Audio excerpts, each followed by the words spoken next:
Hiya! Today we are diving into KS1 or Key Stage 1. This is the first stage of UK curriculum. KS1 അല്ലെങ്കിൽ year 1 year 2 students പഠിക്കുന്ന core subjects ഏതൊക്കെയാണെന്ന് നമുക്ക് discuss ചെയ്യാം.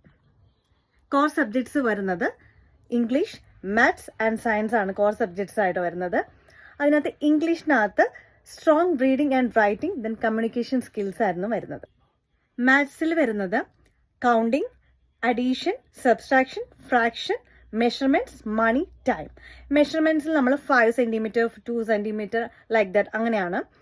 അതിനകത്ത് നമ്മുടെ നാട്ടിൽ നമ്മൾ അതിനകത്ത് സ്കെയിൽ വെച്ചിട്ട് നമ്മൾ മെഷർ ചെയ്യും. പക്ഷെ ഇവിടെ അവർ പറയുന്നത് റൂളർ എന്നാണ്. ചില വേർഡ്സ് ഒക്കെ വ്യത്യാസമുണ്ട്. അപ്പോൾ റൂളർ വെച്ചിട്ട് കുട്ടികൾ മെഷർമെൻറ്റ് ചെയ്യും.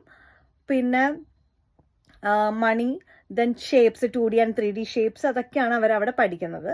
പിന്നെ നെക്സ്റ്റ് കോർ സബ്ജക്റ്റ് എന്ന് പറയുന്നത് സയൻസ് ആണ്. അതിനകത്ത് വരുന്നത് plants, animals, weather, then habitat, അങ്ങനെയുള്ള കാര്യങ്ങളാണ് സയൻസിൽ പഠിക്കുന്നത്. അപ്പോൾ these are the core subjects we are learning in KS1. Okay, next വീഡിയോയിൽ ഞാൻ KS1ൻ്റെ ഫൗണ്ടേഷൻ സബ്ജക്ട്സ് ആയിട്ട് വരാം. സോ അതുവരെ thanks for watching. See you again.